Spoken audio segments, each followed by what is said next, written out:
Speed records in this day and age. You need coverage. Coverage? Oh, you mean them little root weevils that crawl around popping off cameras in your face?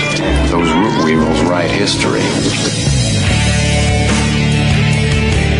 Many of you know that quote by Jack Nicholson in A Few Good Men. You can't handle the truth. Well, you can, and Event Horizons will give you those truths. So when you're mad as hell and not going to take it anymore from that memorable CNN network, you'll know just what to do. We will draw you in and become your news addiction at Event Horizons. Join us Monday through Friday from 10 a.m. to noon Eastern Time at freedomslips.com. At Revolution Radio.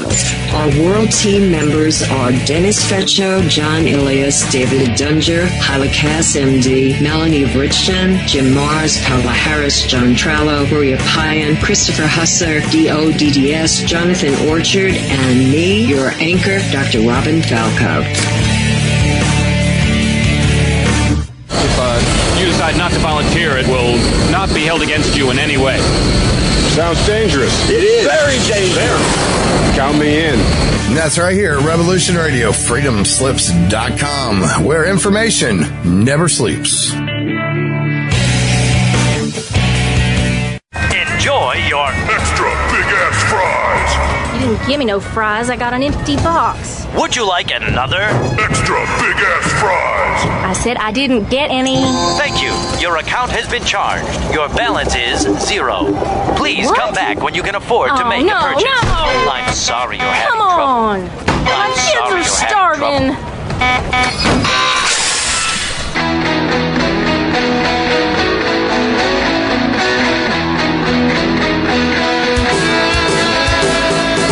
Thank you for tuning in to Revolution Radio. Here at Revolution Radio, we believe in freedom of ideas, freedom of speech, but above all, we believe in freedom of existence through self-reliance. This station is 100% listener-supported, and as a fundraising promotion, I have a kick-ass free gift for a $100 donation. 35,000 seeds. 25 years in the freezer. Long-term storable, 54 different varieties.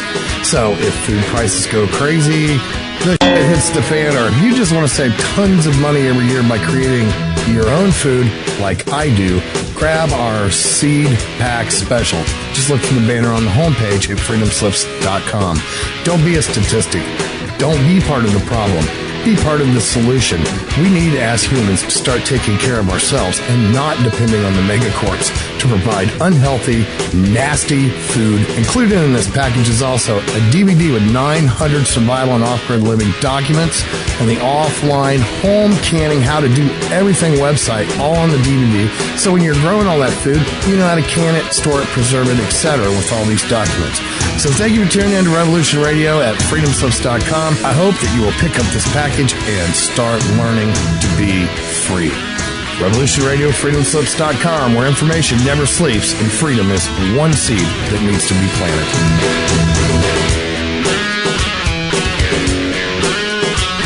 What we do in life, it goes in eternity.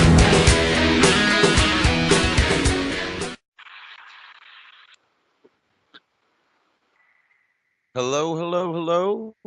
Welcome to Researchers Radio Live. I'm your host, Joe Kiernan. Also hosting tonight, as always, Mr. Dave Stinnett. How are you tonight, Dave? Hey, Joe. What's the good word, buddy? No snow. Right on, right on. That's what I like to hear. And I'm kind of digging that new intro we have there. Yeah, thank you. Thank you. I'm digging it, too. I like it. I'm happy that we've got a new program name, a new intro. We got new duds, if you will. We got a lot going on. There's a lot going on at the station. Station's growing and making changes, and we'll get into it at the top of the second hour. But the station is doing good, and they're putting out a lot of things for the host, and we got a lot going on. So with the weather, you got no snow. I got serious amounts of wind, like 50-mile-an-hour winds today. It was ridiculous around here. It was it's poured down rain here the whole Oh, week. is it really? Oh man, that's a bummer. Wow, you're getting really hammered this winter. What a crappy winter this was, man. Thank God spring's here. It's almost over. Exactly. It's the weather's broke, so everybody's feeling warm and fuzzy in the east right now. That's good. And I heard you had a bit of a cold this week. Yeah, I got this is like the second or third one of these flu bugs, but it must have been like a 48 or 72 hour. But man, that thing was brutal.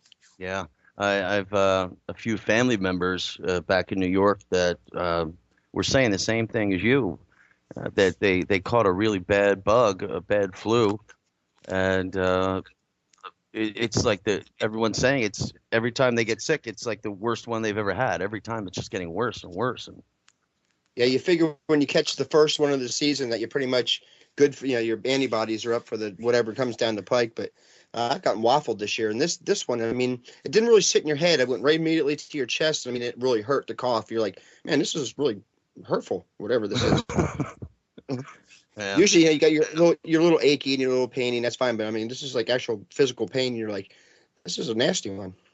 Yeah, man. It's I had a really bad one earlier this year, and I mean, it really hung around for maybe like 3 weeks, and it just wouldn't quit on me. There was nothing I could do. Thank God I don't have that anymore. But I'm feeling pretty good.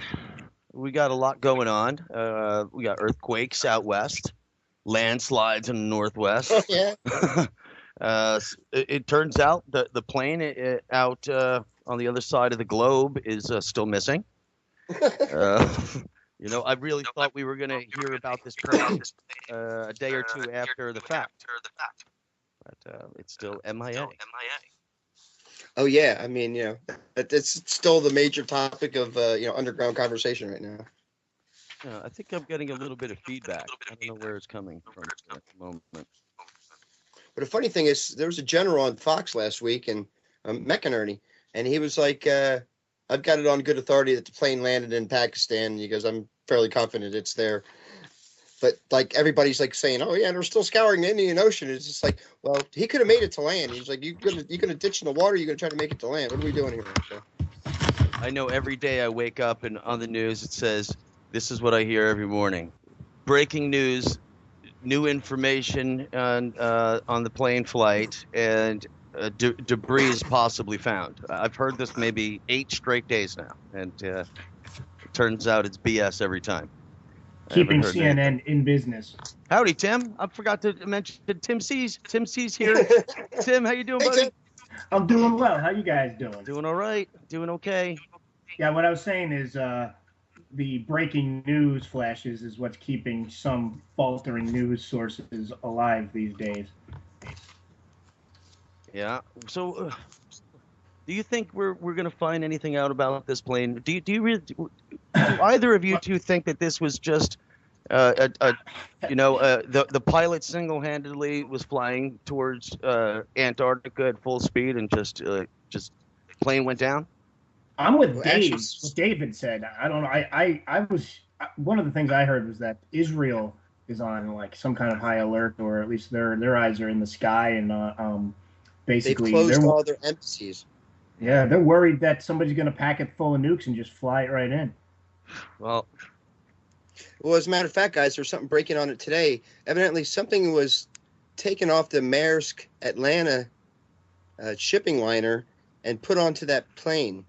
And supposedly, the 2 security guards who are on that were found dead today or yesterday. Is that right? So really, the plot seems to thicken. But yeah, my money's on they're going to do exactly that. They're going to load that thing up with all kinds of nasty stuff, and Lord knows where they're going to take it, but it ain't going to be a place we want it to be.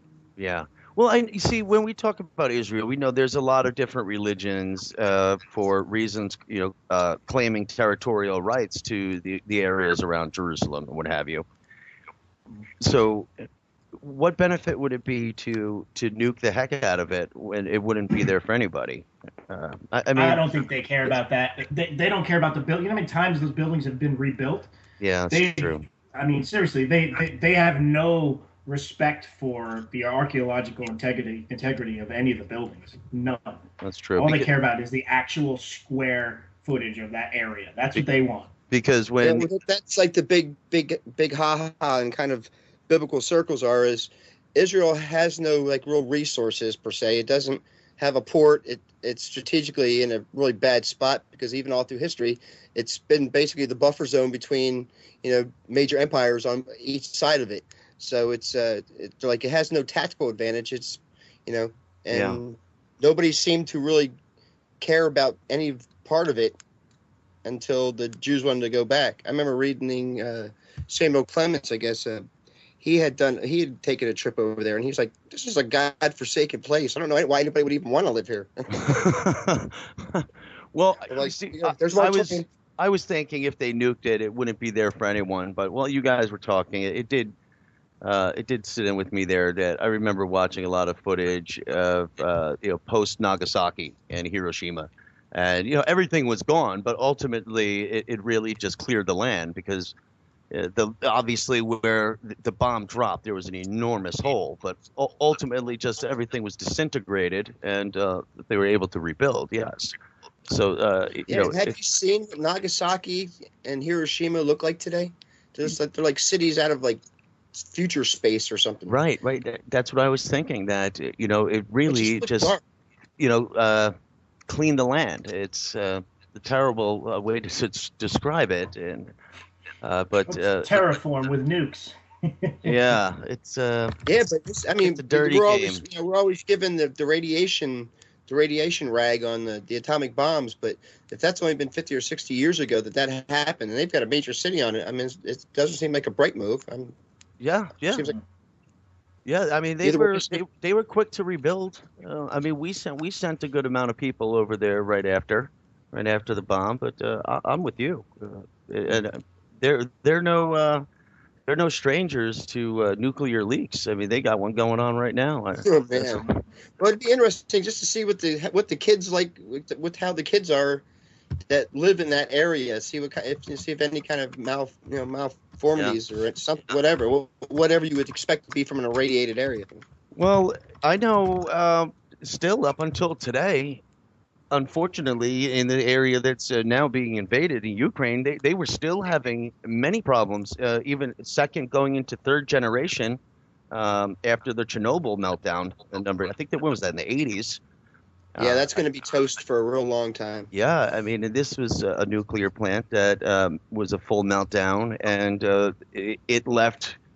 It altered DNA, beyond the sicknesses and illnesses people have to live with, where their next generations are feeling the effects as well, which is really terrible, man. It's just, what degree does it end? There's a funny story going around, and I'll throw it out there for you guys to make comment on it, but it was said that the Russians, they wanted to go into Chernobyl, and they asked NASA if they could purchase a couple of their spacesuits so they could, withstand the radiation in there. And NASA said, well, they aren't built with any kind of radiation protection. So everybody's like, what? Yeah. It was kind of a bizarre statement. I was just like, yeah, I'm not sure how valid this is, but that's pretty funny. Brilliant. That is funny. So before we get too far off, Dave, how do you feel about starting off with some UFOs? I really wanted to touch on something. Real quick, UFOs here in South Carolina. I believe there are some things in the air that I surely can't identify, and the people who should be able to identify them have publicly made 3 separate claims and now make no claims. But there's a lot of people keeping their eyes to the sky, not just immediately near me, but all throughout the Carolinas. And we know Mr. Christopher Bledsoe a number of years ago had a very quality experience. He's a very reputable man. And so is Gary Travis, a very experienced pilot who I've been fortunate enough to meet, and he's a great guy. We tried to meet up for dinner the other night, but I just couldn't make it happen. I hope he wasn't flying home today because, like I said, it is freaking windy here today. But, what's interesting is we have an exhibit here in the Myrtle Beach area. It's called the UFO Encounters Exhibit Museum. Yeah, this came out last year, and it was here for a number of months, and it did very well. And so well that they thought they would take it to a larger market and took it out to Vegas. And I don't know how well they did. I'm going to assume not so well because they're back. And April 3rd, they're opening again in the same location. And it's probably a good time to do so because there's somewhat of it's like a little buzz going on around here, especially here, my state of South Carolina, where it seems like even all the news stations are wanting to do reports on them, as opposed to it's usually the exact opposite. And my local news, an NBC affiliate, did a 3 or 4 minute piece and aired it and put it online. And I'd have to say it was really cheesy to the point where like they were just trying a little too hard. But I was happy to see that they were accepting to the discussion and they're trying to put more stories out there because apparently that's what people want to hear around here. And they said if that's what people want to hear, they're going to try to deliver what they want to hear, and I'm happy about that. So this is as long as they don't have like you on television and it's like captioned "local UFO nut" and you're like, oh. Lucky for me, I have not used this TV station. No, the one that I did use, it didn't end so good. Yeah, I don't think they're going to have me on anymore. We kind of butted heads about something, but it's cool. It's all good. It's all good.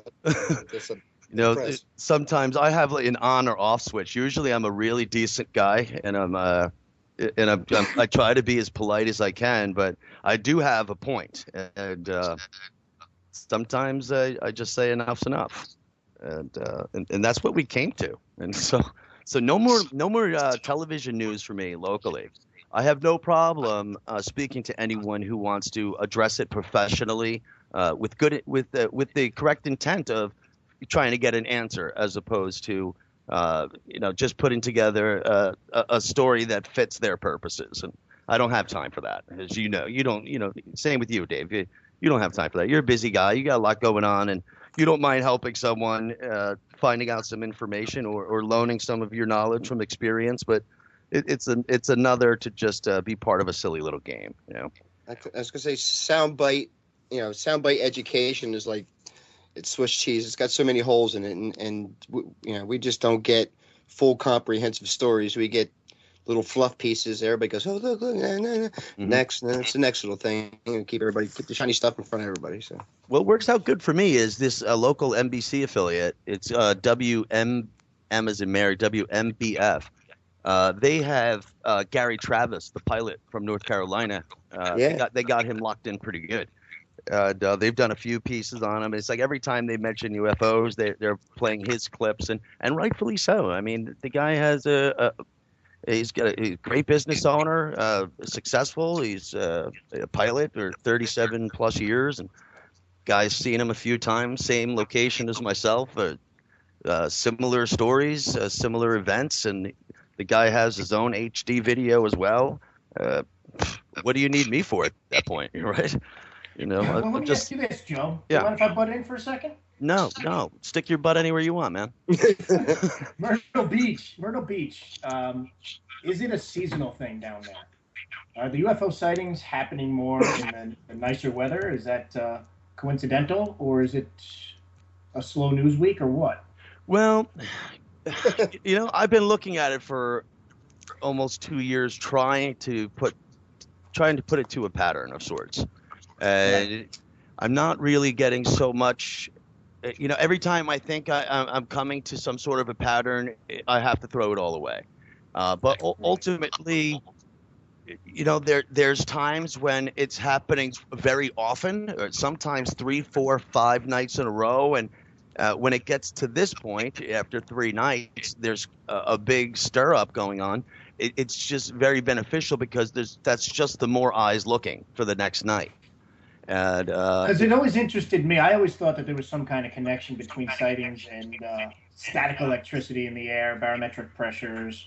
I don't know. I always wondered about if there was any coincidence there. But the weather's getting nicer. Yeah, you also forget the Carolinas historically, especially for UFO stuff. I forget the case right off the top of my head, and I should know it. But Wendell Stevens had Carolina, but it was a guy abducted, and it was a great big. I mean, it was a major case, but I think he was ridiculed so bad in his church, and his wife and everybody was giving him such a hard time because he was like, "Hey, these UFOs, these things are out here." Mm-hmm. But that he ended up saying, "Listen, I don't, and Wendell wrote a book on it, but basically, the guy's just like, I don't want to do any of the talk anymore. I'm just getting too much hassle." But the Carolinas have had a fair amount of UFO lore. Let's put it that way. So it shouldn't be something. If they're trying to hide it, they're not doing a very, very good job of it. So. Yeah, you're dead right about it, because I think I've mentioned it before. If not, Dave, I think we've spoke about it before, but I'll say it again for any new listeners that haven't heard it. I had spoken to a great deal of people.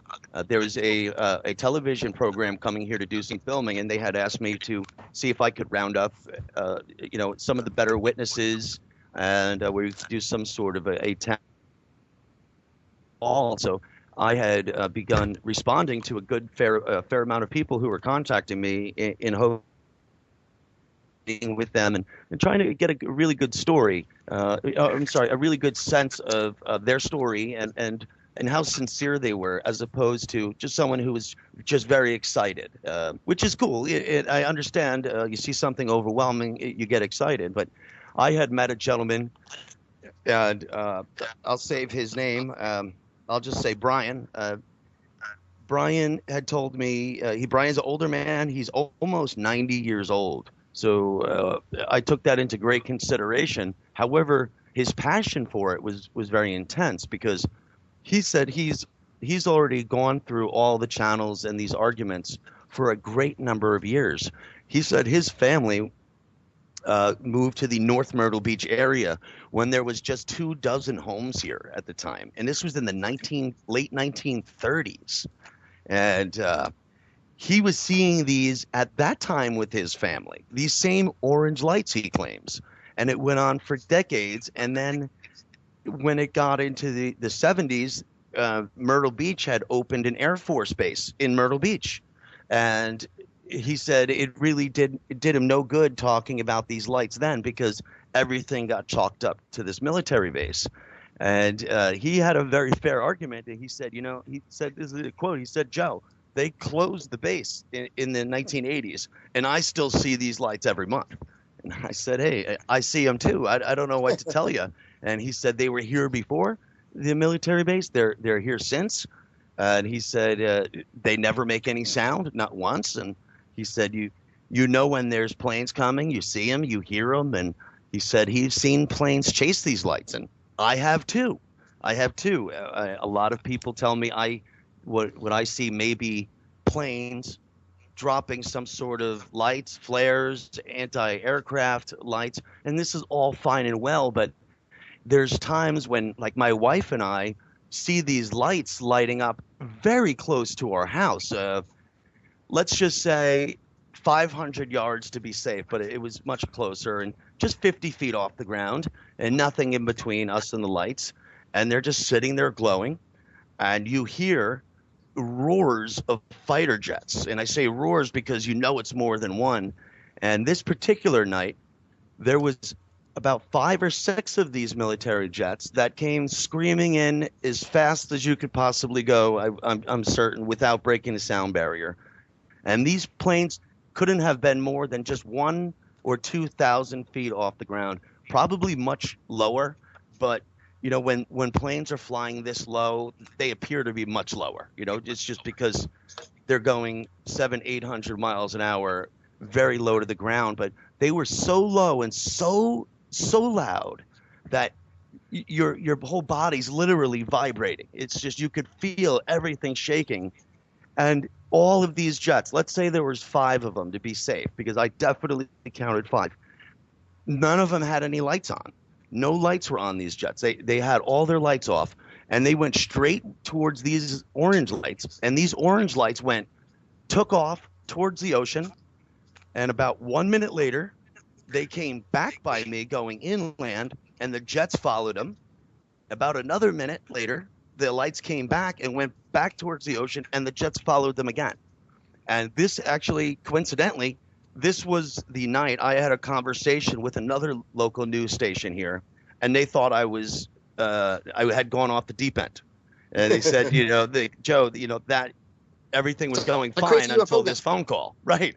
And they said, they're not chasing anything, because the station had called me back, and they said, Joe, we just called Shaw Air Force Base, and they said they guarantee all of the fighter jets are on land. There are no fighter jets in the air from South Carolina, none of them. And so he said, Joe, I don't know what to tell you. The commander at Shaw Air Force Base just guaranteed me, because he's in charge of all the fighter jets out of the state. He assured me that all of his fighter jets are on land. And so this is where we went back and forth on it. And lucky for me, I have a good friend who the very next day sent me some documents, which is not top secret. You just have to know where to find them, which I have in safekeeping here, that these fighter jets were in fact in the air over my house, and they were not from South Carolina. These came from our neighboring state of Georgia. And why they were over here, over Shaw Air Force's base territory doing things, I don't know.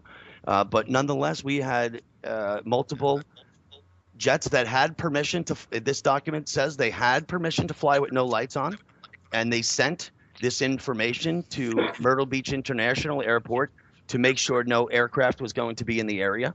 And this report also documents where all the towers were going to be, like cell phone towers, all of these things for the jets to be aware of, because they were flying so low. They were saying this tower in this location is 300 feet, this one's 400 feet. But nonetheless, these planes did come from Georgia, and they chased something. And man, I wish I could get I have killer audio where I was trying to record all of this, but you just hear jets just roaring, and I really wasn't that. This was before I had a decent camera that I was able to pick up these orange lights, because when I began filming, as you guys all know, even with cell phones, it's just, your regular handy cams and camcorders and cell phones. It's very difficult even picking up a star on these things. Never mind a light at a distance. It's just, there's filters on the cameras. They're done so these general purpose cameras are more focused on being in focus. You were picking up some really good footage too, Joe, because the type of footage that I look for is what you were picking up, and because I think one of them was like a triangle you had, but you just saw it just appeared, goes, and then you had another one. It's just like, well, is this the one that was at daytime? Yeah, it was one of the daytime ones. Yeah. That one really blew me away, because I think I just put that one back on Facebook too. That my wife and I, we were outside. We had dinner outside. We barbecued, and evening was coming quick, and the wife brought the kids inside, and I was just hanging outside, just hanging out. And she came out with me, and boom, there they were. They just lit up right there. And we said, it's not nighttime, but it's where I see them, and they lit up. But I mean, we didn't hear any planes. We don't see anything. And I put another video on. If everyone goes to at home, if you go to YouTube, my page is just Joe Kiernan, Kiernan.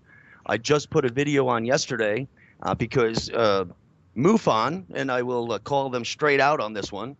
MUFON took to their airwaves and said that what I was seeing and recording were lights 40 miles off the coast for military exercises.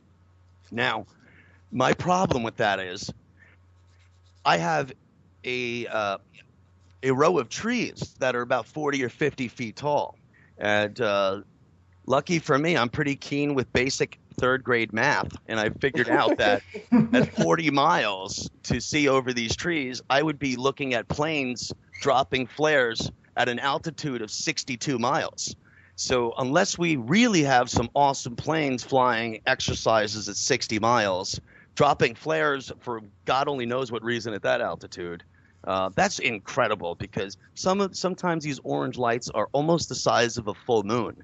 And to be at Big any flare. great, at any great distance, 10, 20 miles. This is enormous, it would probably blind any other pilot flying in formation with them at this point. Well, you know what the problem, what the thing is with it, Joe, and it's funny too, because whenever there seems to be an outbreak like this, the military do actually go into some of these dropping flare mode type things. If everybody remembers the big Arizona UFO flap that happened out there. Oh yeah, the Phoenix Lights. Sure. Exactly. Lynn Katay, had some really good footage, but the big footage everybody was concentrated on was that one that was all the lights in like a semicircle, and everybody was just like, "Oh, look the size of that UFO." But when they did the analysis as they started going out, they put a daytime thing, and there was a mountain range there, and they were actual flares going on, but everybody was focused on that nonsense. But then finally, somebody got to the people in the valley, and they're like, yeah, it was. We don't know what you're talking about with that, but this thing flew over our heads, and we saw it, and it was as big. The wingtips were from valley to valley. Like this thing was freaking huge, So it was an entirely different event, and then. Everybody remembers the big press conference that Fife Symington put on. Of course. And basically, he ridiculed that whole thing, and everybody got really frosted. But he came out later saying, "Hey, I saw the thing myself. I couldn't put everybody into a panic or anything." He goes, "But I saw it, and it was huge." He backtracked his words pretty good. Actually, it's almost as if he's taken it up as a hobby per se. I've seen him make several appearances. I'm going to put this right now in the chat room, guys, and people at home. I'm putting this video I'm going to mention right now. In regards to seeing these orange lights miles over the ocean, hey, that's possible they're testing out there. I don't know. I can't see that far from my house. We have planes fly with beach banners and things like that over the beach. I can't see those from where I live. I can't hear them. It's just too far. And like I said, there's a forest between me and the beach, and I can see the trees from the forest, so these don't make sense. I think that if any listeners are want to get the answer for themselves, they should really just go to your YouTube page and look at your videos, because I'll tell you just from my own watching these videos, your videos, even ones, you pick and choose ones that you do see on, what you think is accurate, what do you think is fake, fraud, whatever. But the ones that I do see of yours, Joe, there's no way that they're flares. Well, I just put one here in the chat room. Everyone at home, if you're not on the chat room at home, please get in the chat room at freedomslips.com. Make your way in there, and we're going to try to interact and put these videos as we speak. But this video I just posted in here, this is a video taken when we were not even maybe a mile. We were about a mile. This is about a mile off the coast on a boat, looking at Myrtle Beach from the water, and these lights are clearly over Myrtle Beach. You'll see them in this video light up several times. It's impossible to think that they're 40 miles out to sea. I understand the military may be out there testing, but we also have to know the way the east coast of North America is shaped. Flights coming from like the middle Atlantic down to Miami, they actually, instead of flying overland, they actually cut across the Carolinas and go over the ocean a little bit. But these planes this flight path is from 5 to 12 miles off the coast. So the military would have to be testing beyond that. And it's cool, and they may very well be doing so. But these lights, this particular night, this video here, you'll see the boat. From the boat, you'll see these videos. There are 3 other videos from that night, all on land. But the great thing is, and it never works out this way, but there's a video from someone north looking south, south looking north, and west looking east. And this from the boat is from east looking west. So it's more than triangular. They squared it, They did it. They dropped the big rhombus on this one, and they have no answers, and that's cool. I understand they can't answer it, and I'm not forcing anyone to make an answer. And my personal belief is this is why our military here in the Carolinas are no longer putting out public statements to say, no, everyone, it was this, it was that, and we just don't hear anything anymore. And the state director of MUFON contacted me, and I had already discontinued my contact with the state director. And the state director asked me if I've heard from Shaw Air Force Base recently, because they're no longer taking calls or responding to messages from MUFON, from the MUFON state office here. And she said, this was very rare and very skeptical, because she speaks to the base maybe 2 or 3 times a week, to check up on. This is what they do. They follow up on these reports. And they thought it was very strange that they're no longer getting any calls. So strange enough that they called me. And I said, this is really strange you're calling me, because you've already chalked me up to not knowing what I'm talking about. So why would you be calling me? I try to help them the best I can. I really do. I answer everything. No, I haven't spoke to them. No, I don't try to call. With all the sightings, the military probably got waffled by phone calls. Oh, I'm sure they're getting killed now. I'll tell you another kicker. My wife came home 2-3 nights ago, and she said, I just drove from Myrtle Beach, so 25-minute drive. I'm here in North Myrtle Beach. And she said 2 times during this trip, she was listening to the radio, 2 times there was a commercial on the radio of someone putting out a hotline number for people to report local UFOs. And so I'm saying, there's many news stations covering it here. Someone or some organization, my wife said she had never heard of it before, is buying up the airwaves, wanting phone calls for these reports to come in. So there is some attention here. There's something going on. I feel pretty certain about that. Like I said, guys, Dave, and Tim, when we see these close to my house, when these things just appear and light up just profoundly bright and just disappear in the same spot. When they're not traveling, they just glow really bright, sometimes in a box shape, sometimes a triangle shape. But as soon as they appear, they're gone, and no one answers for them, and there's no sound. But we'll hear a single engine plane coming a minute or 2 before you see it.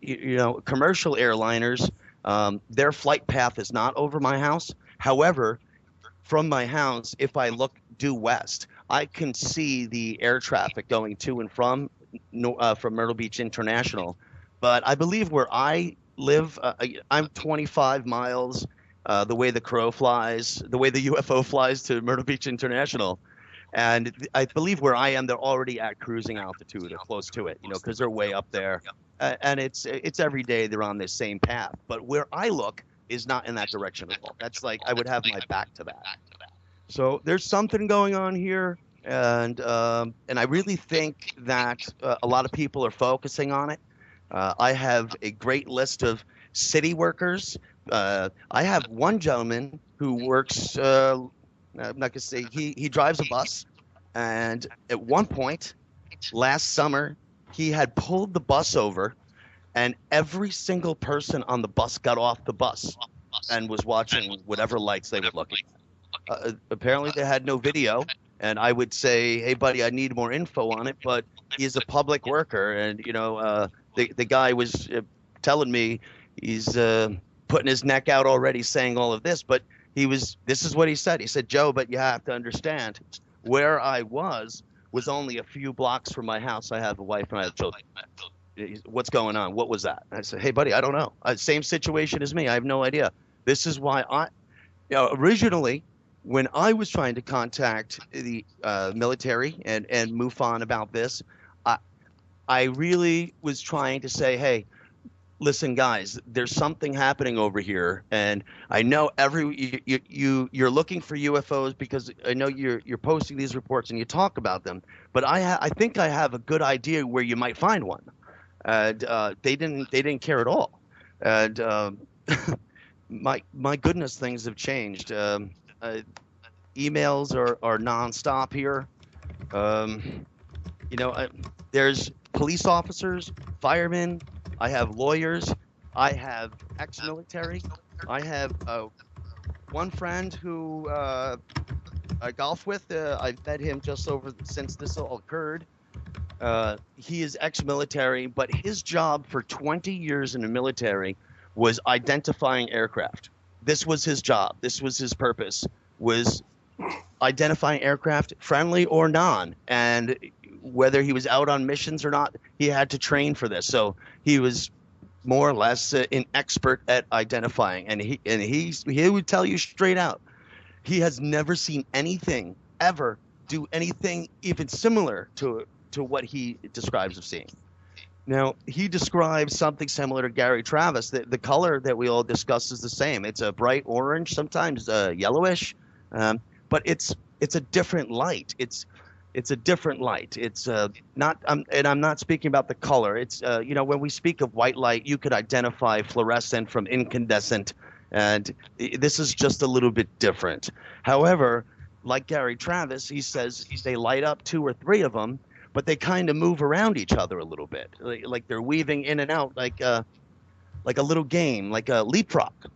Joe, one of these days I'm going to stop being lazy, and I'm going to upload some of my mid-1990 UFO footage from down in the Gulf, because all along that string and in the Gulf, you guys just get action. It's always been fairly hot. I think the funny part about it is that back in the 80s and the 90s, when there was a flap, everybody would be there. Nowadays, there's active areas, and people people aren't going to see what's going on. And that's always one of those constant things that we're saying. Once upon a time, every UFO researcher worth of salt that was even working the circuit would be at Pine Bush, or they'd be at the Valley, wherever. Mm-hmm. But nowadays, it's just like people are saying, "Hey, we got crazy stuff going on out here. Nobody will come out and tell us what this is," and we find that a lot. There's someone in the chat room. What it do said he loved the police UFO stories. Not too many of them out there. And I'm going to say there was a TV program that was out here, and I had tentatively, as I was mentioning before, I had grabbed a good amount of these people. And the great thing is these people were so overwhelmed by it that there was only 1 or 2, no kidding around, that said, no, I'm not interested in doing that. But none of these were police officers or any of these public officials, anyone who works for these cities or people that I would have expected to not want to be part of it. They all said, yeah, hell yeah, I'll talk to these people. It's that big of a motivator for these guys. And there's a good possibility there's going to be more filming, and I've already contacted a few of these people, and they're all for it again, including my ex-military guy here, that this was his purpose of identifying aircraft. And I'll tell you, you know what? He really had me laughing one day. He said, if he were on the job and he was still working for the military and he saw these lights, he said he would have pulled the red lever. You know what I mean? He said he would have pulled that lever like, what the hell is that? Go look up this thing. And he said we had what was called basically a red lever, and you pull that thing and it's all hands on deck, and he said he never once had to do that. But, to hear someone like that say it, it wasn't a story he was trying to embellish or make himself sound good. He was just telling me what he has seen. And when I had first spoke to him, he had saw it about 3 times, and every time was overwhelming. And then we have people like Mr. Chris Bledsoe, as you guys know, awesome story, awesome sighting. And, he lives along a small river in North Carolina. I live only about 5 miles from the North Carolina border here in South Carolina. And he lives along one of these estuaries, these rivers that flow into the ocean, and as do I. It's not the same waterway, but it's very similar in size and where it goes and its path it takes. Now, he says that these have gone up the river. That's where they travel. That's their route, and sometimes they're low, where they're not higher than the trees. So I was contacted by a lady, and I went out and met with her, and her name is Cindy. And I went and met with Cindy, and she's I'll be nice and say she's young. She's in her younger 60s, but she's sick. She has cancer, and she lives immediately on this waterway that I live near as well. But she lives maybe 10 miles down the river, and the story she told me was very similar to Mr. Bledsoe's in regards that she really was pressing on me, saying, you know, Joe, they come up the river. They come from the ocean and they come up the river, and I was kind of getting away from it because she's saying they come from the ocean, but she hasn't seen them come from the ocean. You know, whether it's in the water or that direction, she just sees them come by her house.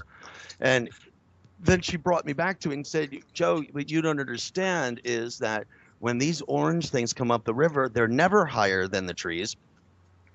And she said, secondly, they come down so close to the water that she cannot tell if they're touching the water or just above the surface. But she said when they get down to the surface of the water, the orange turns more into a strange color of pink, baby pink, and baby blue. And I said, this is incredible because I've seen this myself over the water, same waterway, but I had never told this to anyone because it really made no sense to me either. And I was hoping to hear this again. And this lady was blowing me away because she said, they're such beautiful colors, and they kind of change the blue and the pink, and there's a fog around it. And all the fog glows. And she said, when this happens, this is why she cannot tell if it's actually touching the water. But now, the reason that she contacted me was not to inform me of a sighting to correspond with my own. Why she was calling me was she had a little bit of fear, or she didn't feel safe.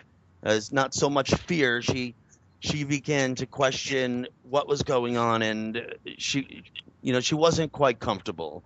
And the reason being was that these things were coming very close to her house. Now, her house has the front of her house faces the water.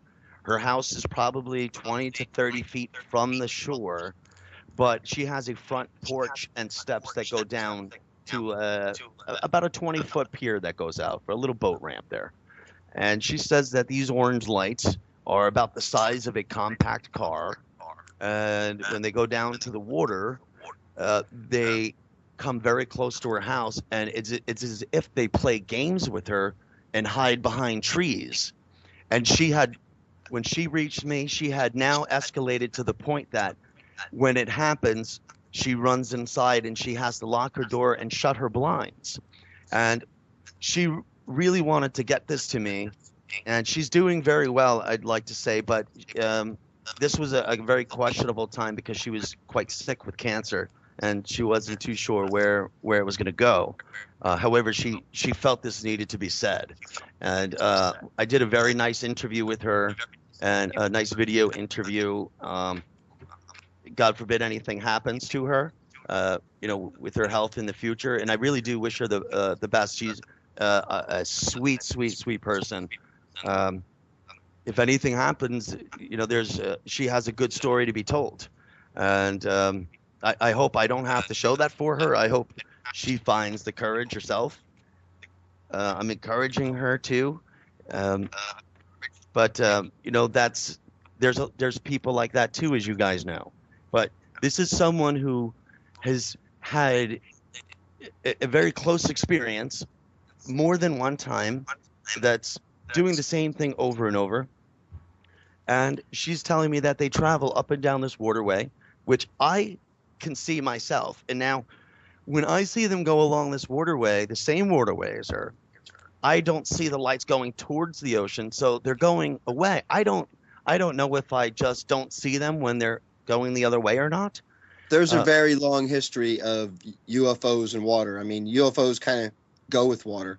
There's a guy, his name is Carl Feint, and he's an old school MUFON researcher, but he wrote a book called UFOs and Water, and he's got like a ton of them. I mean, but the ocean ones, and most of a lot of the accounts are military, sightings, and they're like, hey, like really crazy stuff went on last night, and everybody saw it, and they had it in the log that night, and by the next morning, that page was gone out of the log, So No kidding. Yeah.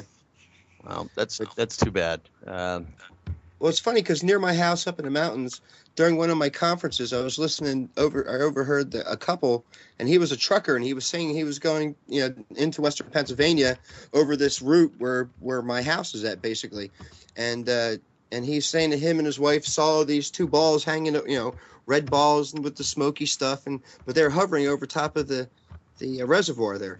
And I was just like, at the top of such and such, and they're like, yeah, you know where it's at? And I was like, yeah, my house is at the bottom of the hill. And they're like, well, we saw them. And I'm like, all right. So wow. I camped out there for a month. I didn't see anything, but that's still that Western Pennsylvania area where things seem to, be popping. Right. There's something going on. And,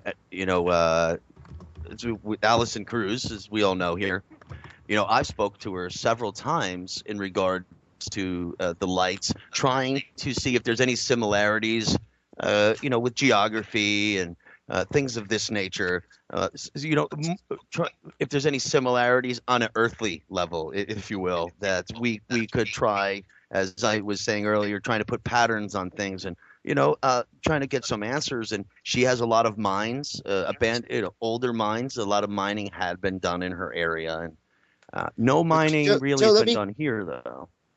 Let me put this one out there. Yeah. I was going to bring this up last week, but we didn't get around to it. But there was a UFO sighting over the Ukraine, I think last week or early last week, and it was a pretty big.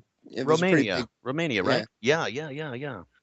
But I got one of these reports, and it was saying there's a company named TRN, and they're saying what this might have been is a super secret U.S. military weapon system, and it's called a Dreadnought. It's a massive 300-meter long weapons platform called Sky Dreadnought. It's supposed to be like Black Ops, and there's even some claims of off-world technology, but TRN said they were pleased to be able to report the development and deployment of the new Sky Dreadnought. And they had some pictures along with this, and it's on the web. I'm not sure how up and up it is, but it's pretty bizarre, but it's huge, whatever it is, but yeah, just the name Sky Dreadnought, you're like, what we got going on here? You got my attention, that's for sure. Exactly. So that sounds pretty cool. I got to check that out. But with Allison, she has a lot of mining had been done in her area, and maybe some still. I'm not sure myself. But now, yeah, they still do a lot of mining through there. Is that right? But that's big trout country. I mean, there's a lot of wild trout around there, and there's a lot of limestone and stuff like that high value. But I know that they a few years ago they injected dye into like one of the main streams where they mine, and the dye ended up coming out into all the trout streams. So there was a big fury about them continuing to do mining because the streams had been decimated by the mining at once upon a time, and they finally got the streams back to where it's natural reproduction and whatnot, and the bugs are all back. So well, it's still mining going on. We don't have mining here, but as we've spoken about before, we have this phenomenon here, a geography phenomenon, and I say that because I personally know of at least 10 studies done by Ivy League universities, studies done, reports finished and sent to NASA at request of NASA to figure out what the Carolina Bays are. What formed the Carolina Bays. Ultimately, it looks like 10,000 meteors landed in my county, but there's no sign of an impact. However, the similarities are there, as we talked about the buckyballs last time. But we have incredibly high levels of iridium in my soil, which iridium is incredibly expensive. It's 100 times more likely I would find gold. 1,000 times more likely I would find the gold and platinum. And here we have an ample amount of iridium in our soil. And iridium is, we use iridium. It is. It sure is for an impact, but they can't find an impact. But iridium is used by our military for making virtually any engine that's going to be at a very high speed or a very high heat. In order for they make crucibles out of this for other elements that have melting points of several thousand degrees. It's a very light element. It's very, very strong, although it's brittle. It's strong, but it's a superconductor. So it's quite beneficial for many purposes that I can't get into right now because of the breaks coming up. But folks, just stay with us for a few more minutes, and we're really just getting warmed up. So listen to some good messaging, and we'll talk to you shortly.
Welcome back to Researchers Radio Live with Joe Kiernan and Dave Stinnett, Tim C. producing. How is everyone? Everyone with me? We didn't get lost, right? We're all here. We are here. All right, folks, before we get back into it, I'd like to say a few words for the station here and for ourselves, not just for them, here at freedomslips.com. I'd like to remind everyone that we are the largest listener-supported radio worldwide. And if you could find your way, as I said earlier, make your way over to freedomslips.com, where you should be in the chat room if you're listening to any programming. You could interact, ask questions, have conversations with many other people in the chat. There's 2 studios here, Studio A, Studio B, both using the same chat room. So pick your conversations, and there's plenty of them, and there's over 70 shows now here on the program, and there's shows for all sorts, all kinds of likings. And with that said, there's also a donation button you'll see, and I highly encourage everyone, please drop $1 in the hat, if you will, or a $100 bill if that's how you roll. It's well appreciated. The purpose being, we continuously try to grow our platform here at the station. We're moving into many other mediums and different web carriers, different broadcasting networks, and I believe we're up to about 10 FM stations, if I'm not mistaken, and this is probably something I should brush up to now throughout the country here. And we like to continue to grow and grow, and we have been able to do that thus far by staying strictly listener supported without having to do any poor advertisements and really numb you down with some terrible Depends ads or things like that, guys. Now we also have we got a couple good things going on here at the station. One is the survival seed pack that you'll also find information for on the homepage. And Tim, you were purchasing one of these seed packs. Tell me about the seed pack, buddy. Well, it's pretty simple. You just go to the Support Us button on the website, freedomslips.com. Click on that, and you can pick, if you want the seed pack, one of the options you can do is $60, $100, or if you have it, $200. And you get a variety of non-GMO, non-hybrid seeds. They're ready for planting right out of the package. They're sent to you in a Mylar package. They'll last 20 to 25 years in a freezer if you had to store them. 10 to 15 if you put them in the fridge, and they're a great source for perpetual food if you ever had to start over. I even recommended people should just this isn't necessarily just for starting over. I mean, it's great to have, right? But even if you could just grow yourself some tomatoes, just some vegetables, get yourself started. 99% of the people I know have never grown any kinds of vegetables at all. They might be handy at growing illegal things, but when it comes to survival, they're not the best, unless hemp clothing and ropes are necessary at this point. Well, it's pretty easy with the site because it's via PayPal, so most people today have a PayPal account. Pretty simple, even if you don't. Right. Very good. And there's also a lot that comes with the seed pack, guys. It's not just the seed pack. There's tons of information that comes with it. You'll also get information in regards to everything that you will need to learn how to grow, learn how to cultivate, learn how to harvest. Can it? Yeah, absolutely. And you'll also steps for proper water filtrations and really everything you need to survive if need be, or just you can learn a lot from it for your day-to-day life. There's so much you could benefit from this kind of this seed pack here. I really do wish everyone would try to just grow a little bit for themselves, because it's very rewarding. It really is. And as far as your health is concerned, absolutely. I mean, you're not talking about pesticides. There's no pesticides. You don't have to worry about, like I said before, the GMO. These are all non-GMO seeds, and you don't know what you're putting in your body, or more or less, you do know what you're putting in your body. Right. You buy it from the store. You know what you're getting, and it's dirty food.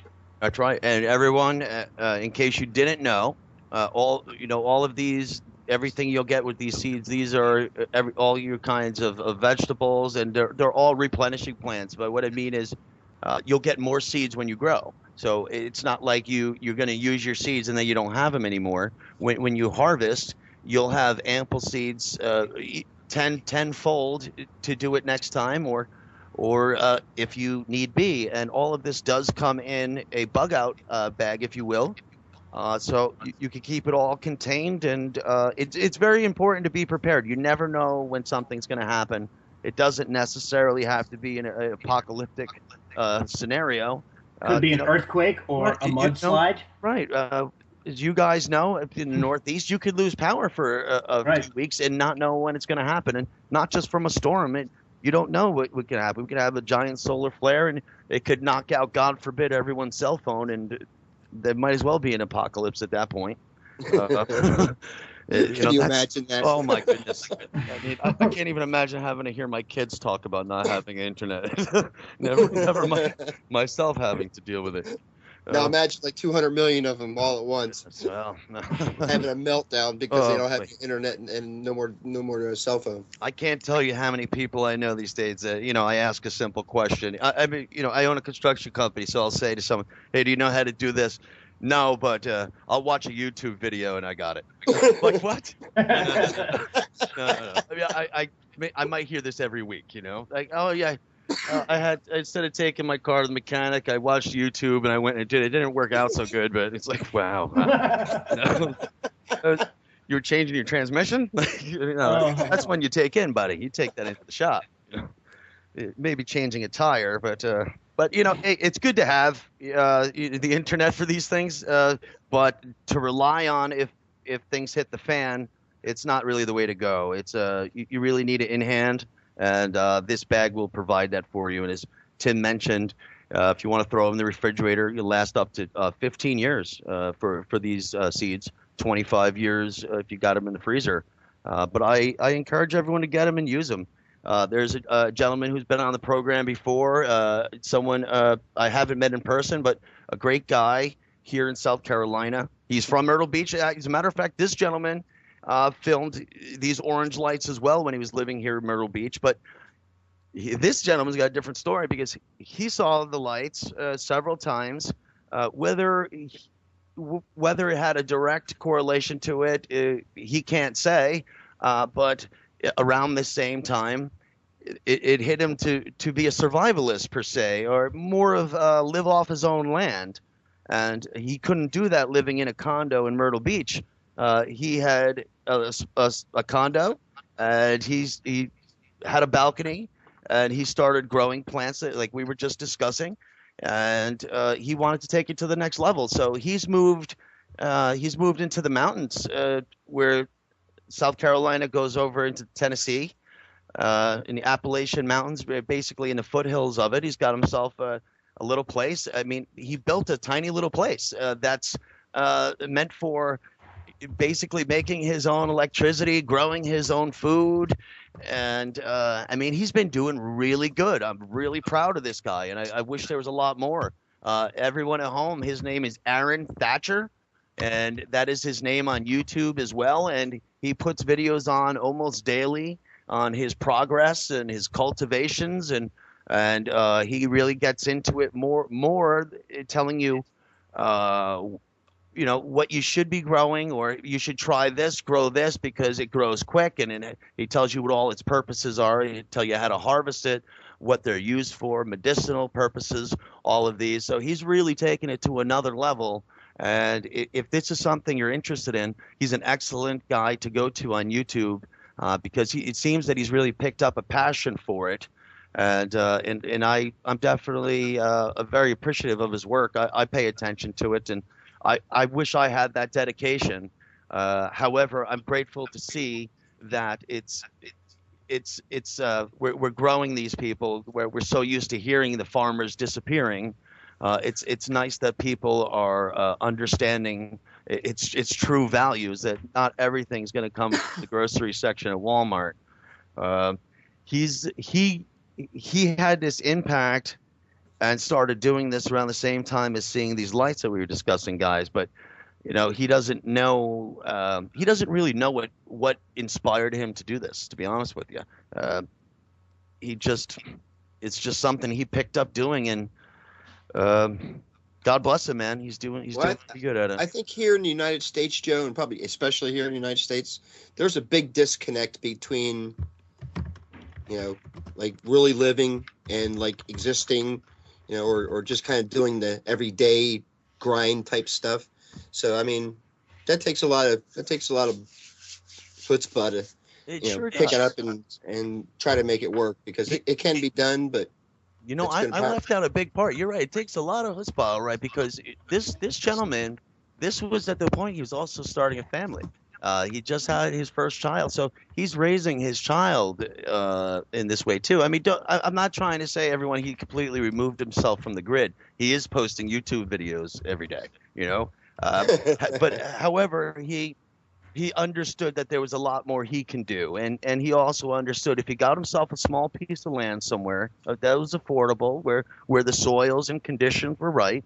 And if he grows the correct amount of foods and he jars them all right, or he dries them, however he may be preparing, depending on the plants we're speaking of, he has basically really cut down on the amount of money he needs to go out and make in the world. So he's able to focus a lot in on it, and I give the guy a lot of credit. I really do. I really do. There's, I know for every one of him, I know 100 people that make $100 grand a year and piss it all away, and at the end of the year they're taking a loan out for something. I don't understand it, but hey, you know, that's America, baby. You know, that's how it goes. You could always make more tomorrow, they say. Now, back to my orange lights here. We were speaking before the break, guys. Oh, I'm sorry. We're not getting to the orange lights just yet. There was also one other thing I wanted to mention I hadn't last week. Here at freedomslips.com, also in the homepage, you'll make your way to it. There's something, Nighthawk, the station owner, has provided an excellent platform for the station, for listeners at home, and the host. It's really cool. Obviously, on the station, you could get access to all the previous shows' archives and things of this nature. However, for a $30 purchase, you could pick any host you like, or as many hosts as you like, depending how passionate you are. If you pick a host, it doesn't even necessarily have to be the program here. For $30, you get the last 12 months. You get the previous years. Archives of the shows, and it doesn't all go to the station. It's 50-50 between the station and the hosts. So it's a little something you could kick back to the host. So if there's a favorite show you have or host you like, it's an excellent way to make a donation to the station and give a little nod to the host too. So I would recommend anyone who wants to take a look into that, if it's something someone would be interested in. It's excellent that Hawk provides that for everyone, and I sure like the sound of it too. Dave and I, we do this out of the great glory and goodness we got, and every little bit helps the station. It's not just so much. I'm not speaking just for the host or myself. It's an excellent way to get something out of the donation for yourself.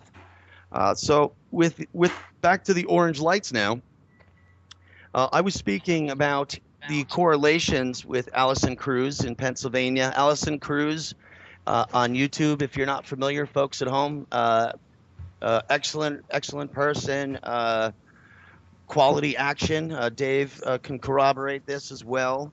Oh yeah. We've spoke about the elements and what's been mined in her area, what we have here, and my focus here became with the element of iridium, how it has all of these wonderful properties that NASA uses, our military uses for,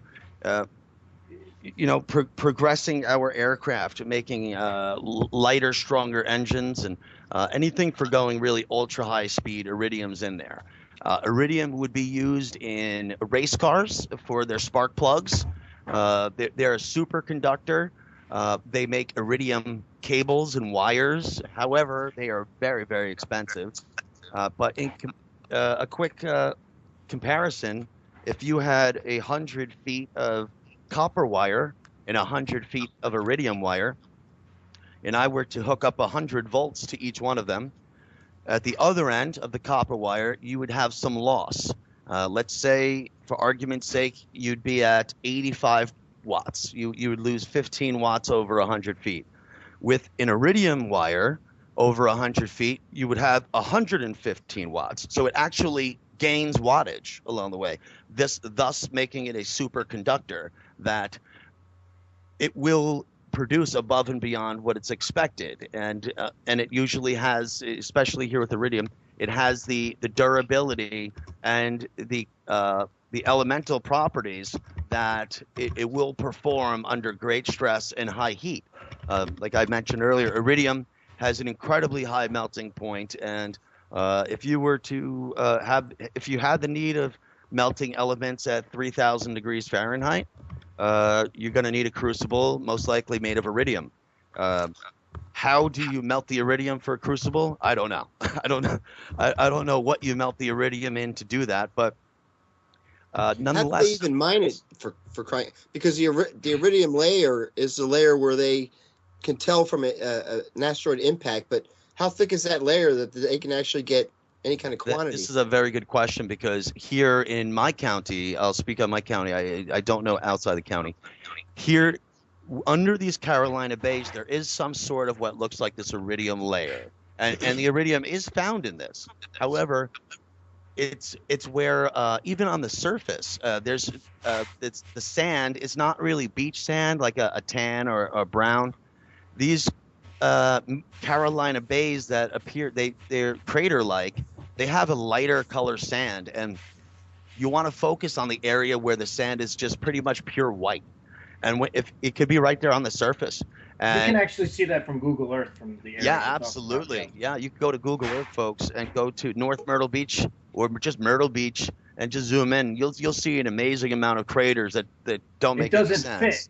It doesn't fit. It looks like white sands in the middle of it's in this white sand where you'll find the iridium. It's mixed in with other elements very similar to iridium. They have very unique properties, and this is where you'll also find buckyballs and these other elements that leave markers. They're indicators as if an impact had occurred, but they cannot find an actual impact or we don't have any vitrification where the sand has turned to glass from impacts or anything like that. So it's really left people, including myself. I've researched it very well, and man, I'll tell you, I've read reports from, as I mentioned, pretty much every Ivy League university that had done papers on this for NASA. And what's really remarkable is you cannot find one report that agrees with another. Every one of them comes up with a different answer, but it's not a fact. It's they come up with strong ends on their theories, but ultimately they really just don't know how they were made. It's really the truth. They just have no idea. They don't know when they were formed, how they were formed, but I can tell you, the majority of people, 99% of the people that live here in my county, have no idea they're even here. I could say that with absolute certainty. I could ask 100 people tomorrow, where's the nearest Carolina Bay, and they will have no idea what I'm talking about at all. And some of these people might even have one in their backyard. I didn't know I had one right across the street, but across the street from me is a protected forest. I know I have 10,000 acres of land that's never going to be developed. It's now under a federal trust, and now I understand why. That these bays are back in there. And what I haven't mentioned on this show before, and I'd like to now, is when I go across the street into these woods here, and I had purchased several high-strength magnets, trying to see if I could find any remnants of a meteor myself, thinking I was going to be the one to find a meteorite, but just all I found was meteor wrongs and nothing special. But what I did find was, I hadn't gone to this region before, but it's pretty close to my house. It's just a 10-15 minute walk, and along the way I cross and walk along many different ponds and streams. And here in the Carolinas, our ponds are almost like a black water. They're very dark because they're usually quite shallow because our water table isn't that deep. But because of the vegetation that just dies off, and every year just gets worse and worse. These ponds I just call them black ponds, but you have to be real careful going near any body of water here, because we have gators, no doubt, and some monsters, because they just began a few years ago allowing gator hunting. However, it's very short and very controlled, but these gators get really big, and I've seen some really big suckers on the golf course, man. These guys get big. They're terrible golfers, they are. But I'll tell you guys, man, what I did find was 10-15 minutes into these woods, I walked by a dozen or so bodies of water like this, and you have to be careful. poisonous snakes, poisonous spiders, but these ponds are full of life. Water snakes, turtles, everything. But I came to one pond, and it was very different than every other one. And I was going to this particular area because I had looked in Google Earth, and I zeroed in on a few craters that were piquing high interest to me. And I had contacted a gentleman who owned a neighboring parcel, a good chunk of land that butts up to this protected land. And he had given me permission to go on his land with full access, and as long as I, really didn't try to do anything crazy. And I told him what my intentions were, and he was fine with it. And did you bring a fishing pole? I did not bring a fishing pole, and the good thing is this pond, when I came to it, it was very different than the rest, Dave. This pond, it was crystal clear, crystal clear. Actually, it was the clearest pond I've ever seen with my own eyes in person, and I couldn't make out why. It was just remarkable.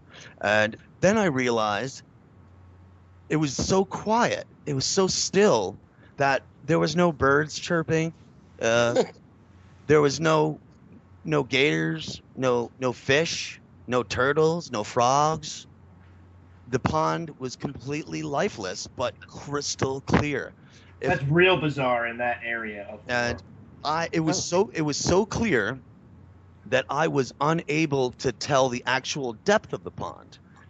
So I had thrown a few coins in, just a few I had in my pocket, and they went down pretty far. I was really shocked. They went down maybe 2 or 3 times farther than I thought it even was. And it was so amazing was, I said, this must be 15, 20 feet deep at this spot right here, but I can see what's a quarter and what's a nickel and what's a dime. I said, this is really remarkable. And I had gone back. I went back home, and the next opportunity I had, I went back there again, and I set up some cameras, because now this is the direction in which I see my lights. So I wanted to set up some cameras in this area because it actually worked out pretty good, because it was a really nice clearing. There wasn't many trees around the pond, which was odd, but nonetheless. Did you take water samples? I did take water samples. I took water samples, and I'll get to that in a second. I set up some cameras there during the day. It's a very strange feeling there. Like I said, it's just very still and quiet, and it's just very different. It's just something I'm not used to. But your senses are sharp, because you're just keenly aware for some reason. And I set up some cameras, and I thought I saw something strange. So I had gone home and I reviewed the camera, and sure enough, there was this little thing, a little spherical object. It was round, a little ball of sorts, and it wasn't giving off light, but it was whitish, and it moves around on my camera left to right, and I'm saying, it could be anything, although I'm using a $5,000 camera. I know I'm only saying the price because it's not a junk camera. I was working with a high broadcast camera, so I had the infrared settings on here, so I would have eliminated lens flares. Now, this thing was going back and forth, but very erratic, not bug-like. And then it did something remarkable. It turned, and it dove straight into the pond and splashed. It splashed. Really? So yeah. It splashed, and it made rings on the water, of course, because a little splash. And I said, boy, that's crazy. I had thrown a little burr, little burrs that stick on your clothes that they're a real pain to get off. There was one on me. So I took it off and I threw it on the water to make that similar splash, for a comparison. And whatever this little circular thing is, it inspects this burr I threw in the water. And yeah, and then it exits the water. So I go back and I tell the landowner, because this ended up not being in the federally protected land. This is on privately owned land. So I told the gentleman and showed the gentleman what it was. And he said, you know, this is wild. You tell me that because 100 yards from where you were standing, when he had purchased the land, and he said this was odd. He purchased the land, and the next week he was contacted by an agency and said, you know, we work for the government, and we're part with the dealing with the trust that protects the Carolina Bays here, and we have to analyze your land to make sure there's nothing here in case you intend on developing it. So he said, you know, this is strange, but he didn't have an option. They didn't give him a choice. So a team of 6 scientists enter his property here at this location, and they surveyed the land. They found several anomalous areas, and they picked 3 locations specifically in close proximity to each other. I'm talking within 100 square foot, these 3 locations they chose. And they dug down 3 to 4 feet, depending on which of the 3 we're talking about. But what they found was pretty remarkable. They found that from the year 1500 to 500 BC, it was a very busy area. It was a small city, and they found lots of signs of life. You know, waste from animal bones that were cooked, pottery, things of these sorts, lots of arrowheads. And then they said they went down a little farther, and then they found that from 6000 BC to 3000 BC, this was a bustling spot. This was like the center of trade.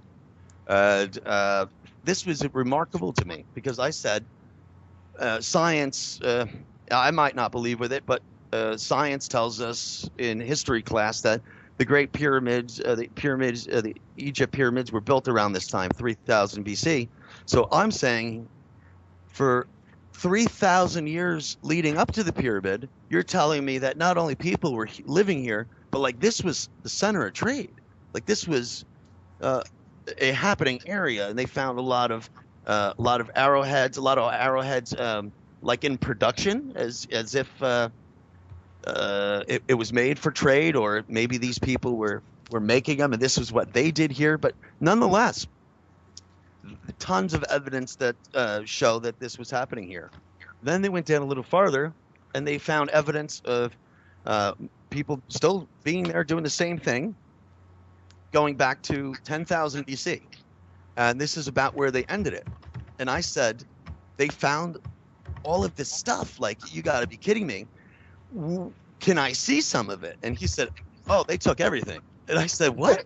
I said, no kidding. And I was like, you didn't even get to keep an arrowhead or anything? And he said, no, not one single thing. They took everything. And I said, where did it go? He said, I asked that, but they don't know. Like, their job was just to collect it, and then it got sent off here and there, and nonetheless, he doesn't have it. But he said, what I do have, this is what he said. He said, you know, but what I do have is they made a 100-page report, and I have this report. And I said, can I have this report? He said, sure. So the gentleman brings me the report a few weeks later, and I mean, I went through it word for word, and man, I was amazed. I mean, it turns out where I live, this has been a bustling area for thousands of years, and what's so interesting is it's this body of water, this pond I'm referring to, is a stone throw from this small river. It's called a river, but I'm going to call it a creek because it's only like 50 feet across and 20 feet deep. However, it's a river because it feeds to the ocean. It's very close to that. It's where I see my lights, and this is surrounded by all of these Carolina bays with all of these highly desirable elements that I would think the government would be mining if these elements are so rare and so hard to come by that they pay top dollar, for these metals made by manufacturers for NASA and NASCAR to use, things like this. And I'm saying this is incredible because I look at the report and it says literally in an incredible high level of iridium, not just a high level. So it was off the charts, and they made a clear point of putting this in their report for whoever their superiors were, that this was a happening spot for iridium. Now, tons of pottery, tons of arrowheads, and all these other things showing life had been going on there. And what's remarkable is here in South Carolina, we also have one of the most famous North American sites for the Clovis people, as we've talked about before. And they didn't get into the report didn't get into the 10,000 BC people because they didn't get into that layer, but there was the signs of it. They caught a few remnants of the 10,000 BC, but they clearly stated in the report they just hadn't gone down any farther. So who knows what they would have found. So these were my intentions, to take this a little farther. But I'll tell you guys, I really do have a strange feeling back there in that area. It's really weird. It's just different. I mean, and I didn't even realize it so much until I had taken someone else back there, and I wanted to show them. And the guy said, "Have you swam in here yet?" And I said, "What, are you crazy?" I hadn't even thought of that yet, And I'm thinking like the movie Cocoon, there's something like I'm not too sure, man. I said Lake Placid, Exactly, When I think of Joe, I think of Wilford Brimley. The guy says, "You mind if I jump in there?" I was like, "Hey, man, go ahead, buddy. Let me get the camera going first, So before he did that, I'd like to get back to the question you had there, Dave. We take water samples. Well, we did, and we sent them off to the University of South Carolina. I'm sorry, and the reports came back, and it turns out there were just traces of iridium in the water, which they said was very strange because in order for it to be soluble, like not settle on the bottom, as if it were deposited a long time ago, it would be not only on the bottom but covered with sand. They said it was in the water sample itself, and a few other elements they said are not bad for you, but just out of place. And they said what's more interesting is there was a lot of elements that are very good for you. And the report came back saying that this water in this pond was 17 times % better for me than my tap water to consume. They said it's actually quite beneficial if you were to consume it. They said Fountain of Youth. They said, however, Joe's Fountain of Youth. However, they said there is life. There is life in the water. There is bacteria in the water. That's good for you too. It's I guess I was kind of happy to hear that a little bit, but it's real interesting to hear that there's bacteria in there to some degree, but it didn't answer for the lack of the larger species, like fish, gators, and things like that. And when Uncovering Aliens, that show was here, I took them back there too. And a few of them were, they were arguing with me before we got back there, because it is a little far-fetched story, but they went in there, man. A guy went in there, a scuba team went in there, and they mapped the whole pond, and they did everything, but no life, man. They found nothing. They said, "There's nothing in here." That's what I told you. And you could see it from the land. You don't even have to go in the water. You could see the bottom. There's nothing here. So we don't know what it is, man. We don't know why that is. It's just a unique pond that's there. But what really was cool, man, was the little tiny orb, the little white orb that went in and out of the water. And I have this video still. It's something I really haven't shared too much, but it's pretty cool, man, because the knee slapper in it it breaks the surface of the water, and it, as if I've thrown something in the water, and I can't answer it, man. You know, it's just I have no idea what made that. No idea at all. I I don't even go back there that much anymore. Occasionally I go through there, but again, this is the direction. This is the direction I film my lights in, and I say the direction because I haven't quite come up with a solid answer for where they are in distance from me, because I've seen them when I've been away from my house looking towards my house, and obviously I've seen them from my house, but I haven't quite been able to focus this area into a smaller zone. I'd like to, but it would most likely take triangulation, setting up several cameras at a distance apart, and of course having the lights appear. And I have tried this a few times, and whenever you could arrange a few people, sometimes the conditions aren't right. It's raining or cloudy, or everyone does spend the night filming and doing what they're doing, and nothing comes out of it. And I'd really would like to go into it farther one day, but I also don't want to waste anyone's time. We had someone on the program a while back, Michael Parker. He lives out in Los Angeles. He did a piece, I believe it's on the Discovery Channel, Travel Channel, Uncovering America. He did the Marfa lights in Texas, and he's probably going to come out here. Who knows? Maybe the next year. You know how it goes in LA. That's La La Land, man. Things go slow.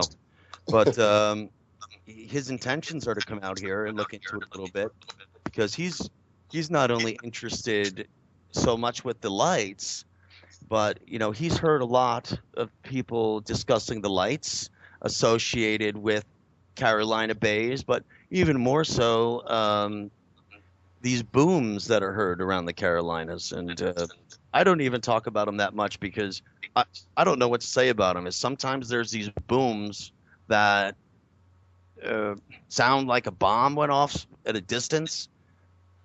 I was like that. I was checking some of the footage out, as a matter of fact, after you mentioned that. And there's a lot of people around the area, and they've been on the news and they've interviewed them, and they're like, yeah, something sounded like it went off, Oh, yeah, man. I there's actually someone I know very well. The last time he really heard these booms where he lives, and now he lives in North Carolina, kind of out by Bledsoe. The boom was so loud, it broke his grandmother's living room window. And, that's pretty serious, because it's not like the windows in the old days where it's just a single pane of glass. These are insulated double pane windows, and that's pretty incredible to break that by sound.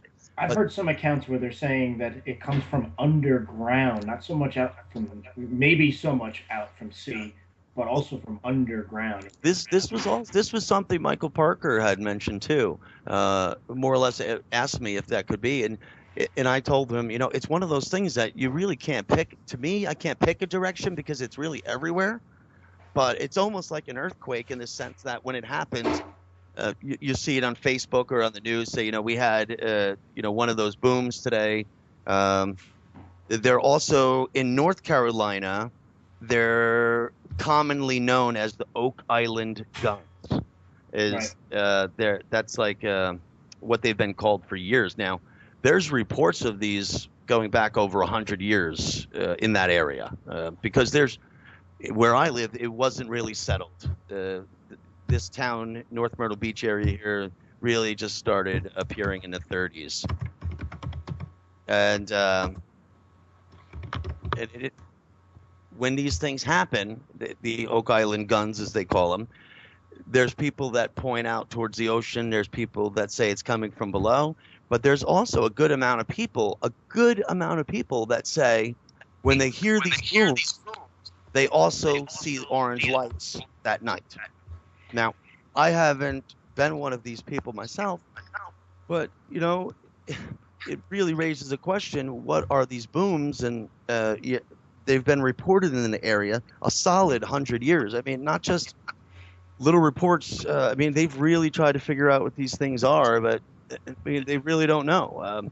I've also heard them called the Seneca Guns. Oh yeah, that's another big one, Tim. Seneca Guns is another popular one. Oak Island Guns is just something I hear more often because like I said, I'm near the North Carolina border, so Oak Island isn't really that far from me.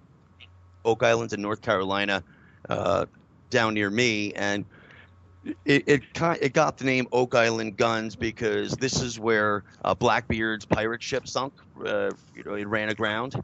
And actually, they just, in the last few months, have been raising the cannons. It's in kind of shallow water. But, the old local myth is that these are his guns going off and things like that. Right. How long has this been known to do it, Joe? It's solid, credible reports over 100 years. Interesting. Yeah.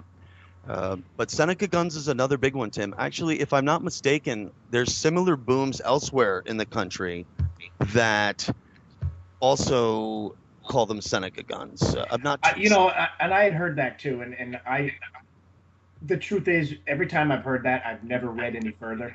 But I mean, I've heard it as far north as my neck of the woods, New York. Is that right? But you have Seneca, New York. Yeah, maybe that's just a connection that somebody put together and spat it out online. But who knows? Yeah, but it's something people are interested in. Like I said, Michael Parker makes shows, and he's big into trying to find out answers for the unknown, and it has his attention.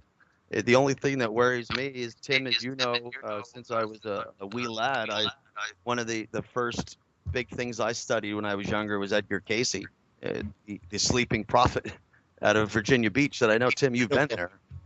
Yeah. And one of the prophecies he put out was that the Carolinas were going to be the first thing to go in America, and they were just going to slide off into the Atlantic.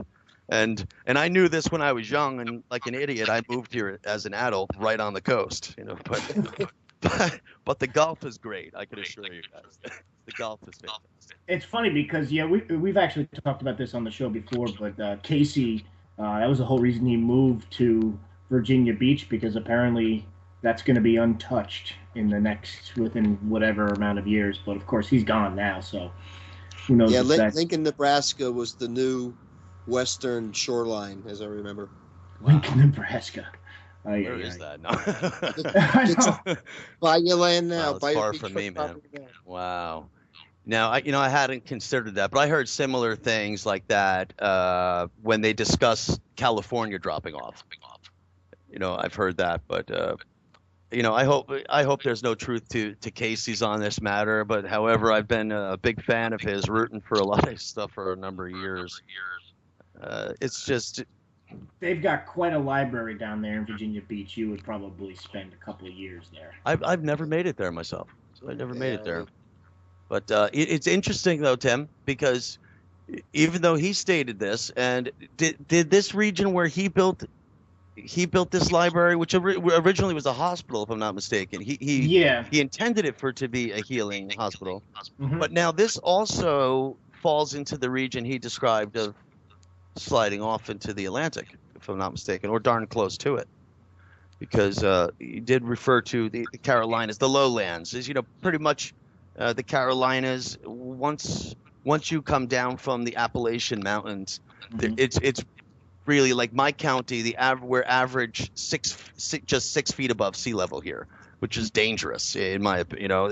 There are no hills in my county, guys. None, zero. There's no hills here. It's really weird, man. It's like just last week, my wife and I we're looking at houses. We're thinking about getting a different house, and we're in an area I'd never been to. It's actually like pretty close. It's pretty much darn on the state line, and she said, "Wow, it's so nice here. It's really nice." But I don't know why. And I said, it's because we're going down a hill right now. She said, that's what it is. I said, it didn't even realize it, but it's like it reminded us of being home in New York, in the Hudson Valley. We have hills, and we got so used to not seeing it, and it's pretty cool, man. these sounds that go off. There's these bays here with high levels of things that are out of place, element-wise, and these orange lights that appear to travel along waterways. And well, I'll tell you one thing: if you're going to sell your house, I wonder if you could get it. It might be a hell of a selling point, telling them that you can do some great filming from your spot. Well, I was hoping to keep it and rent it, to be honest with you. I really don't want to get rid of it. That's the thing. That's one of the things that's holding not just me back, but even my wife is like when I had asked her a year ago if she felt that these lights were leaving any impression on her, if they really had any attachment, to her, and she said no, not at all.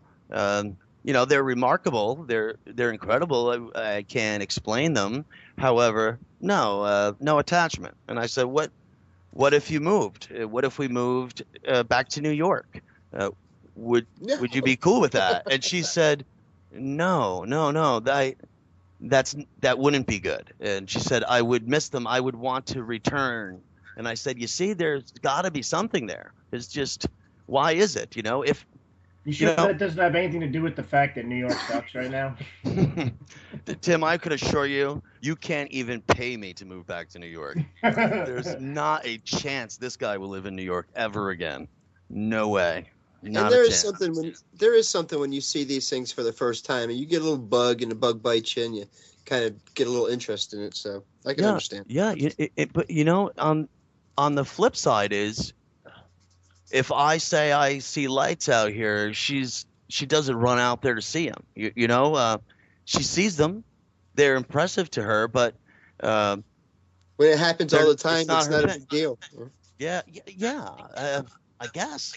Yeah, but you got to remember something, Joe. Didn't she see something when she was up here? I remember because I know Joe's wife for the audience, but didn't she see something like the same night that me and you saw something up here? Yeah. So she's seen.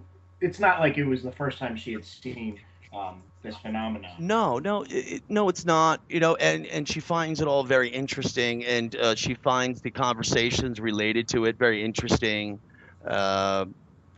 She will go out and look at them, but it's not a priority to her. She finds them fascinating, but I guess more or less she's leaving it up to me to go in circles.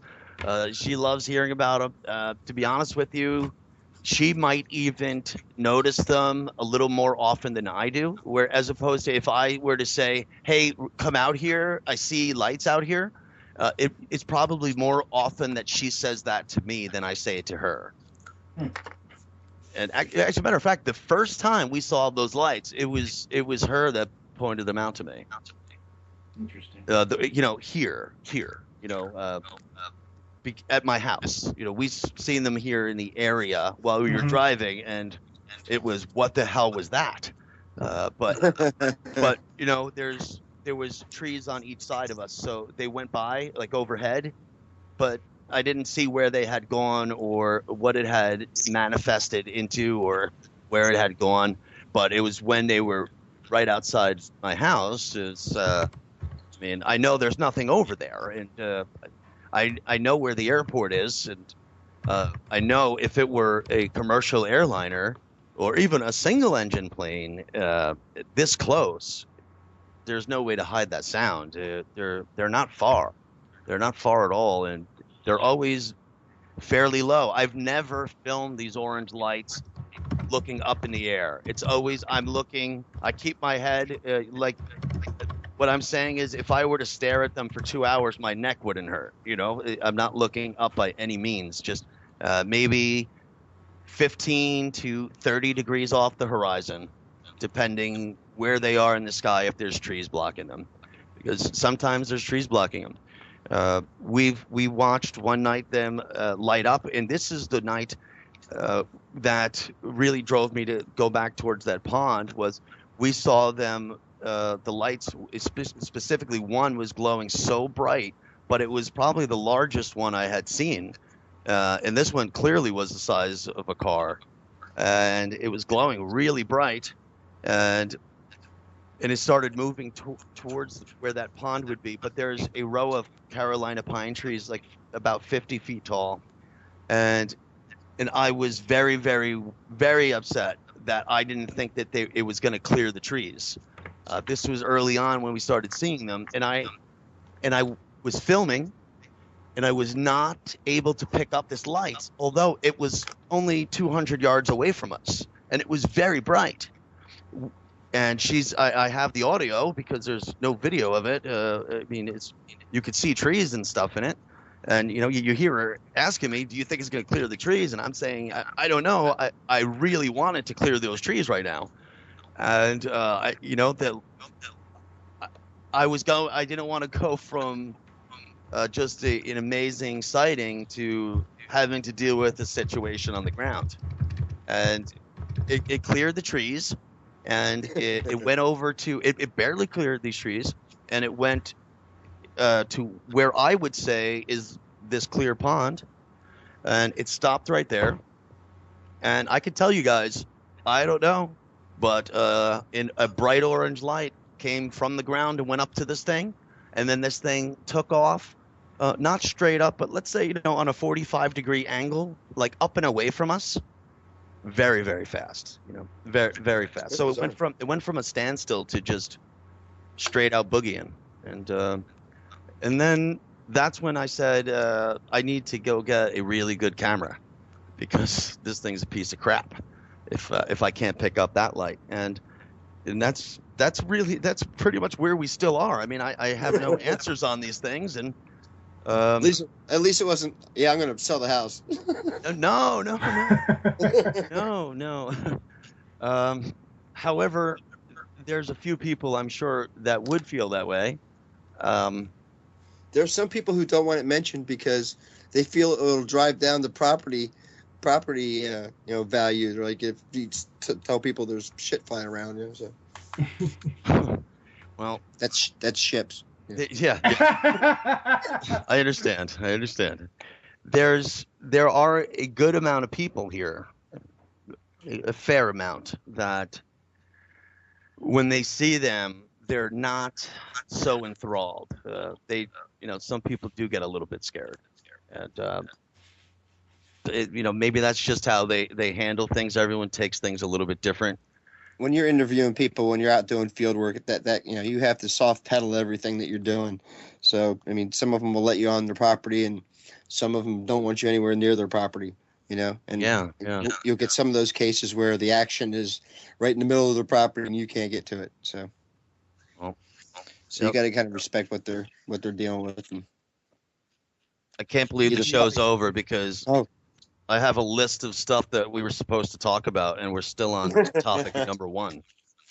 So we're going to have to save this for another time. Thank you, everyone, for tuning in tonight.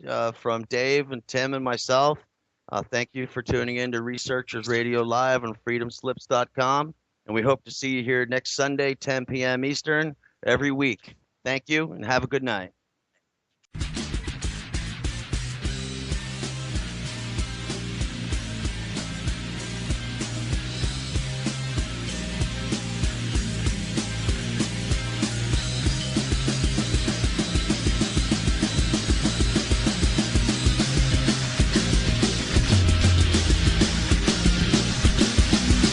Thank you for listening to Revolution Radio.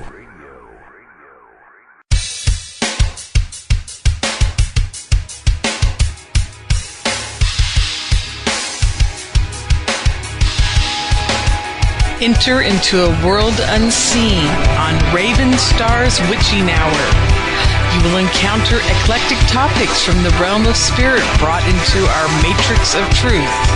With your host, the Solaris Blue Raven. Solaris will bring you an array of unique guests covering topics from ghostly spirits to amazing anomalies, covert technology, UFOs, and shadowy global events. And that's right here, Revolution Radio, freedomslips.com, Saturdays, midnight till 2 a.m. Eastern Time. Revolution Radio, where information never sleeps.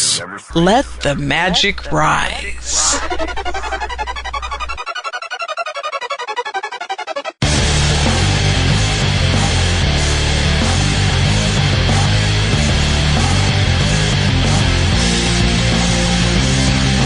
Hi, this is Bo. And this is Rocco. And the Bo and Rocco Show is here to offer insight into legal and lawful remedies. Our goal is to remain free and help others remain free in an ever-increasing police-like state. With the help of our guests, we try to answer questions such as what went wrong and what can we do about it. So tune into Revolution Radio at www.freedomslips.com Wednesday nights, 10 to 12 p.m. Eastern Standard Time to listen to the Bo and Rocco Show. You don't need to expect us. We're already here. Revolution Radio. Every Tuesday evening on Revolution Radio at freedomslips.com, we present our goddess spiritual warrior, Kathy Bilski. I command. I call to the architect of the universe's divine creators and ask for permission to quantum leap the world in all life forms on all planes and dimensions.